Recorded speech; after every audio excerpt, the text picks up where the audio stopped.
po ay 22. Tama ba ako? Yes! Ng Hulyo. Ayan. Ang araw ay Miyerkules. Yes! Ba? Oh. Hindi pa ako nagkakamali itong Oh, linggong ito. syempre. Perfect. Attorney Ferdy, Mr. Sex Appeal, bumabati po sa inyo ng mabuhay po kayo at lahat ng ugat sa inyong katawan. One. Labier. Ano ba yun? Kasama si... Yes, ang buhay na buhay, Juvie de Guzman! Yan. Oo. At nanonood ka ba kahapon? Manang Yes Jubes? naman, opo. At nakaka-excite ang mga binibitawan nilang salita. Ibig mo sabihin, excited ka? Excited Ay, ako. matibag. Hindi ko alam, crush mo pala yun, ano? Patay-tay dyan. Oo. Hindi tayo papatulan nun. Bakit naman? Malaking tao yun eh. Malaki. Sikat yun. Sikat chupoy. Oh, diba? Anyway, siya po ay nagtestigo, di ba? Katulad ng sinabi niya, hindi na siya pumunta sa Bangkok. Opo. Medyo masama ang loob sa amin na pumuna sa kanya na inuuna pa niya yung pasyal. Dahil pinagtatanggol naman niya, hindi daw naman pasyal yun, trabaho. Napigilan pala, no? Wala pa nga siyang 200 days yata sa NBI. Mas magaling na ipadala yung matagal na sa NBI pagdating sa mga puntong yun. Yun lang. Kasi hindi naman siya karir. Junket lang naman talaga yon. Kunyari pa siya. Testify ka na lang. At lumabas tuloy nung siya ay nag-testify na matagal na, 2024 pa. Wala pa yata siya sa NBI noon eh.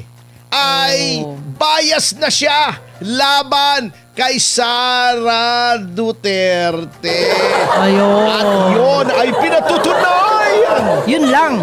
ng kanyang mga kolum. Sabi nila halatang Kasi si halata. Matibag pala ay mangkukolum. Ay, Hindi, kamukha may ko kolum magkukolum. siya sa Daily Tribune. Yun. Pareho kami sa Daily Tribune ay nagsusulat kami Ayun ng pala. kolum. Buti di kayo Kaya pareho nag-aaway sa kaming dyaryo. mangkukolum. So parang mangkukolum. Ayan, sige na nga. Hindi naman mangkukulam eh. Mangkukolum. Ayan. Nagkukolum kami. Opo. Oo. At doon sa mga kolum niya, tinawag niya si Vice President Sara na bratinela. Ibig sabihin spoiled. May bad habits. Flat spare tire. At kung ano-ano pa. Bago, eto natatawa ko. Opo. Sabi niya, iba naman daw yung opinion niya bilang mangkukolum. At iba naman daw yung opinion niya bilang NBI director. Paano nangyari yun? Ganon. Tayo yung pinagluloko nito dalawa karakter. Di ba ganon? Schizophrenic siya. Schizoid siya. Kung ganon. Iba yung dyaryo, iba yung personal. Oo. Iba yung personal, iba yung director. Ayun. Di ba political appointee ka? Di ba obvious na obvious naman, Mr. Matibag, sa mga ginagawa mo, na yung mga biases mo ay yun ang sinusunod mo sa pag-imbestiga.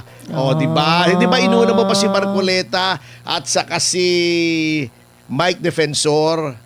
Inuna mo pa si Jinggoy. Inuna mo pa lahat eh. Hindi mo naman iniimbestigahan. Di ba naghusga ka na agad? Di ba doon sa mga 18 Marines? Di ba? Di ba hinaharas mo si Mike Defensor? Sampina ka ng sampina. Pagkatapos sasabihin mo iba. Nako, Yun lang. lokohin mo ang lelong mong panot. At lumabas na yung kanyang bias at prejudice. Di ba? Lalong-lalo na ito, nakakatawa ako natatawa ako dito talaga. Ano po yun? Inamin din niya na bago siya nag-testify, siya ay kinausap ng prosecution panel. Although tinanggi niya na siya daw ay tinuruan. Siyempre, alam ka namang aminin niya. Hindi naman para naman tayong naglolokohan lagi rito Alam mo, hindi, tinuruan ako ng prosecution at lumabas din. Hala mo kung anong lumabas. Guide lang yun, guidance lang yun. Oo, talaga. Oh. Pagtanggol mo naman, attorney, guidance. Guidance. Binigyan siya ng... Tony Rose guidance. Yun! Oh, di ba? Ayan. Oo nga naman. Kita mo Oo, sige. Inamin din niya na siya ay hindi naman sinumpina o pinatawag ng impeachment court. Kumbaga, sa mga tuwid bagay, Yan. nagpusang loob siya na pumunta roon dahil gusto niyang magtestigo laban kay VP Sara kasi 2024 pa, galit na siya kay Sara Duterte. Ewan ko kung anong pinagagalit niya. Galit sa Oy, maganda? Happy 1,000. Hi! Live Thank you, viewers guys! on YouTube. Ayan. Ahoy! Oh, maraming salamat po sa patuloy na pakikinig dito po. Siyempre. Where ang naririnig nyo lamang dito sa SMNI, sa DCAR is the truth that matters. Yun lang. Bawal ang sinungaling. Oh, Kaya bawal sinasabi lang naman natin dito, totoo lumabas, Opo. bias siya. Siya ay political appointee naman talaga Ayan. May pabor siya na tinatanaw sa kasalukuyang administrasyon na siya ang makikinabang kapag naging guilty, kinonvict si VP Sara sa mga impeachable offenses. Ayun. Di ba? Kasi wala silang pantapat. Yun. Yun ang sinasabing witness, pero kitang-kita mo na siya ay biased at hindi kapani-paniwala ang kanyang testimonya. Okay. So, baliwala yata yung hindi siya nakakita ng mga lady boys Ano yun? sa Bangkok. Hindi ba maraming ganon sa Bangkok? Oh. Akala mo babae. Tapos lalaki pala. Lalaki pala. Maganda Oo. yun pag ganun. Maganda, Oo. maganda. Baka kaya gusto niyang pumunta sa Bangkok at nagpupumilit siya. Hindi pwede, pupunta ako sa Bangkok. Magalit na yung mga senators, judges. Why? Nabati ko siya ng nabati ko. Yun, napilitan yata siya. Alam nyo, hindi po pwedeng ganyan talaga. Gawin mo yan sa regular na korte. Nakatagda kang mag-testify, ma-schedule, hindi ka dumating. Ang the least that could happen ay sasabihin ng korte, hindi ka na pwede magtestigong muli. Oh. The worst is ma-contempt of court ka. Di ba? Ganun yun eh. Ganun kahigpit. Yan. Oo. Kasi nakakatawa yung sinasabi rin ni Mr. Matibag tungkol sa imbikasyon kay VP Sara. Sabi niya, ito ang mga conclusion na medyo katawa-tawa. Unang-una, ang conclusion daw ng NBI ay may capacity na ipatupad daw yung death threats kay Pangulong Marcos. Oh. Ako nagtataka dyan. Alam mo kung bakit? Kasi di ba very clear, kapag may nangyari sa akin, pag pinatay ako, common sabi, sense yun attorney. ibig mo sabihin, mamamatay muna si VP.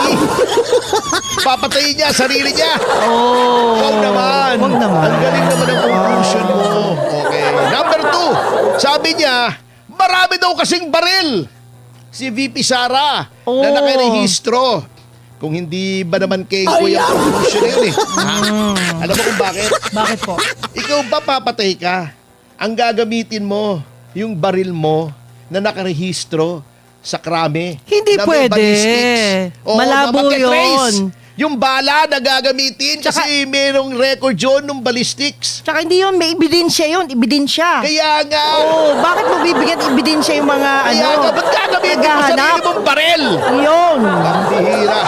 Ay siya, tama. Happy 1.5 Ay, thank live you. viewers sa Thank you. DCR YouTube. Maraming salamat po. Yun. Pangatlo, Oh. marami daw pera. Ano connection? Ibig sabihin, yung death threat ni Direktor Matibag doon sa kausap niya. Sino ba yung kausap niyang reporter ba yun? Galit na galit siya doon ibig sabihin, Ang tindi nun. dapat imbestigahan din yun. Oo. Kasi may pera si Matibag, di ba? Pinakita niya, may 1 million siya pambayad sa bill sa Restaurant. Oo, Yun Oo. lang, yun lang. Dapat imbestigahan din. Di ba? Pinuno siya ng NBI. Opo. Marami siyang tao sa ilalim niya. May baril din siya. Yun lang. Congresswoman ang asawa niya, hindi imbestigahan din siya. Ayun. Kung ganun ang logic. Ayan. Sabi pa niya, meron daw security contingent Ayan. o security detail si VP Sara na yun ay sunod-sunuran sa kanya. Oh. Naku naman, hindi. Yung mga yun ay kawani either ng pulisya o ng militar. Tingin nyo sa sunod nyo sa illegal orders. Kayo naman, ang minimenos nyo naman masyado. Itong ating mga pulis at mga militar. Nag-iisip naman yun. Wala. Back and call. Ano back and call? Ang duty po noon ay protektahan ang pangalawang pangulo. Yun. Hindi po yun mga hitman ng mafia. Kayo naman, sino bang may mistulang sindikato? Hindi ba yung pamahalang ito? Di ba? Hindi naman si VP. Pambihira naman kayo. Ano ba yan? Bintang yun Nako. bintang yun. Bintang. Oo.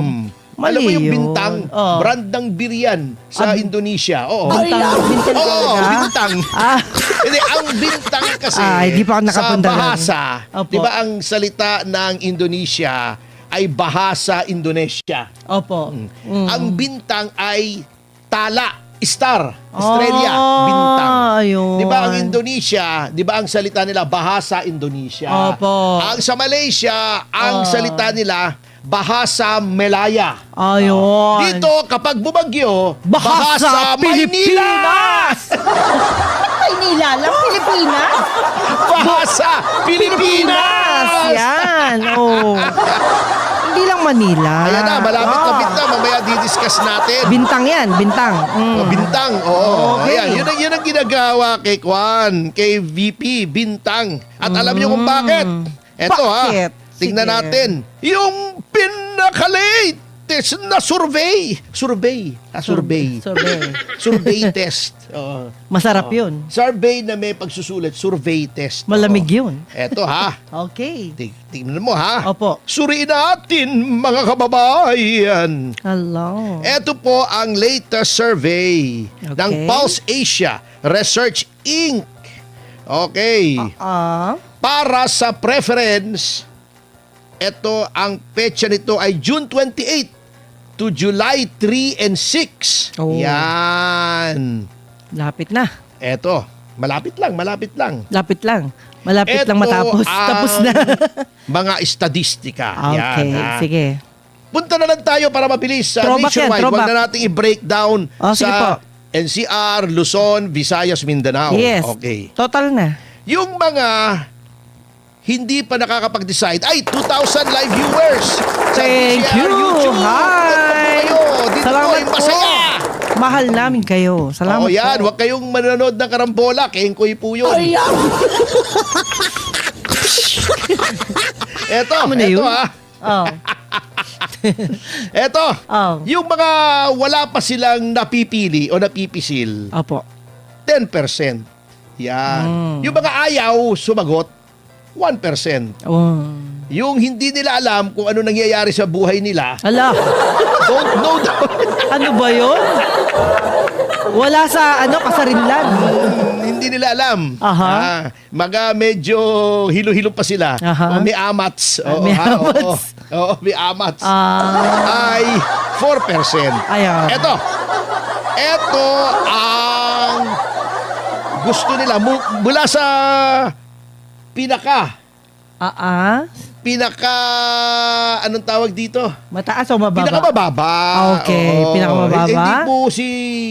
Hindi po si Nato Hindi Reyes baba, ang pinag-uusapan namin ditong mababa. Iba naman yon, iba naman. Oo, iba sige. naman baba yon. Oo. Yun lang. Sige na. Ang pinakamababa, mga kababayan. Ayun. Wala pang 1%. Ala! Mm. Negative yan. Uh-uh. Wala pang percent eh. I see. Hulaan mo kung sino. Hulaan mo muna. Sino? Inaano mo muna. Lalaki, babae? Clue. Babae. May baba, wala. Wala. May baba, syempre. May baba. Ikaw naman, oh. Yung paborito mo, ha? Tao ko ng baba. Ikaw naman. Maiksi ang buhok, mahaba. Hindi ko alam. Minsan maiksi, minsan mahaba, eh. Hindi Ayan. yung baba ha, yung buhok. Yung buhok. Oo. Hindi haba-baba. Mahirap pula niya, attorney. Mahirap yan. Sige, sabihin ko na. Sige po. Si Risa Ontiveros! Ayun. Ros. Ang pinakakulelat. Tatakbong presidente yan Tumakbo siya. Oh. Huwag natin pigilin para nakakatuwa. Oh, at least may ano. Maaaring lumabas, ha? Lumabas. Lumabas na katawa-tawa. Oh. Ganon. Sumusunod na pinakamababa. Oh. Hulaan mo kung sino. Hulaan mo kung sino. Sumusunod. Ayan. Ito ay may sariling universidad. Hala. Mm. Hindi ko kabisado yung mga politika ito talaga. ay may-ari ng One Ball University. Si Suto? Yan, wala pa rin 1%. Ah. Pangatlo, ito mas mataas pa. Hindi naman nagdedeklarang lalaban ng presidente. Talaga? Pero mas mataas pa ang ranking kay Rizon Tiveros, si Sol Aragones. Hindi si naman Ma'am Sol. nagbabalak ito eh. Re-election lang itong gobernador ng Laguna eh. Inilagay siya, inilagay. Hindi, ito yung mga unaided, ibig sabihin, may blank. May mga pagpipilian ka bago may blank, sino bang gusto mo? Yan. Ay, si Ma'am Ito, Sol. sumusunod kay Sol Aragones, ay si Ping Lacson, Ayan, noon si pa yan. Vico Soto, si Baste Duterte, Okay. si Bongbong Marcos Jr., Mababa at lahat yan. si Robin Padilla, 1%. Okay. Talaga? Ito na yung mga nandoon sa matataas. 1%, Okay. si Robin Padilla, si Nicanor Torre, 1%. Wow. 0.1% pala, 0.1%. 0.1%. 1/10 ng 1%. Oo, yan. Yeah. So wala pa rin 1%. Okay. Parang negastar yan, negastar. Parang negative yung yung approval rating, trust rating. Negastar. Oo. Star pa rin. 1%, si Benji Magalong, hindi naman lalabang presidente yan. 1%, si Vince Dizon. Yan. Ito na, yung mga Galing. medyo matataas ang ranking. Oo. Rafi Tulfo, 14%. Taas niya na. Mataas. Kahit papano, tumaas. Lenny Robredo, 26%. Yan. At and still the undisputed Sino? champion, walang iba, siyempre, alam na natin kung sino. At malayo ang Malayo ba? Malayo? 49%! Wow! Yan. Siyempre, alam na natin, yung gusto nilang matanggal sa labanan. Alam kasi na. hindi nila kayang talunin. Ayun. Yan, Lalagpas pa yan, attorney. At Oo. habang inaapi, lalong Lumalaki lumalakas. ang tiwala. Mm-mm. Totoo yun, sabi nila. Buti nga siya, habang inaapi, lalong lumalaki. Ako, inaapi, hindi na ako lumaki. Paghihirang buhay naman ito kasi dapat pagka inaapi ako, aping-api na nga ako eh. Ha? Oo. Tanungin mo yung Hindi kinakain pa ko, lumalaki. ano? Yung tiyan ko lang ang lumalaki. Ayun. Happy 2,500 thank live you. viewers Salamat sa po. YouTube. Thank you, guys. Yan. Si Terry Ridon noon, feeling niya, inapi siya ni Duterte. O, tapos? Lumaki yung muka. Yun, oo. Lumaki mo ka. Hindi, ano lang yun? Anong tawag dito? Yung Alin? ganon? Manas? Oo. Manas, yun, manas. Bakit naman ang manas? Kasi kulang sa tulog o sobra sa tulog. Depende Ganun yan. ba yun? May mga ganun po talaga. Hayaan mo na. O, di ba? O, yan, sir, pinagtanggol kita. Ito pa ang nakakatawa, no? Sabi nila, meron daw sila mga persons of interest na kinuha daw na assassin. Hindi naman nila mapangalanan. Pwede ba yun? Walang ebidensya? Luloko tayo. Walang pangalan. Ay, ghost human name yan. Ghost, parang Ghost Project. Kasi nawawala. Hindi malaman Oo nga eh. yun ang yun lang. nangyayari rito. Puro kalokohan eh. Yan na. Oo. Bakit gano'n, Kengkoy? Huwag nyo namang itago. Ilabas nyo na yung totoong nararamdaman nila. Hindi nga, wala nga may lalabas kasi walang ebidensya. Yun naman pala. Di ba? Pero Tony, dami nang naiinip ha. Naiinip na silang matapos yan. Sabi niya, eto. Isipin niyo mabuti to kung kayo maniniwala o hindi ha. Sabi ni Matibag, sa kabila na siya ay noong 2024 pa ay binabatikos na niya si Sara Duterte Oh. sa 3 column sa Daily Tribune. Wow. Nakarapatan naman niya. Wala namang problema yun eh. Okay. Kung ayaw niya kay VP. Kaya lang, it shows bias. Sa kabila ng siya ay may utang na loob kay Pangulong Marcos at kitang-kita na natin na yung utang na loob na yun ay binabayaran niya sa Oh. pamamagitan ng panggigipit ng mga kalaban ni Pangulong Marcos Jr. Oh. At sa kabila na ang kanyang may bahay ay bumoto para ma-impeach si Sara Duterte, wala daw siyang bias. Pero kampi-kampi sila. Wala siyang bias! Wala. siyang kinikilingan, mga kasama! Oh. Oo. Nagkataon lang. Kaya ang kanyang testimonya ay yung tinatawag mong KMU. Kamoting may Kamoting may ulalo! Paborito ko yun. Ay, may ulalo! Hindi, sira na yun! Hindi ba? Wala ba yun? Oo, bulok na yun! Ay, sorry. Hindi na kinakain yun. Parang yung ulalo, parang mga Hindi na pala bulati, masarap yun. yaki. Oh.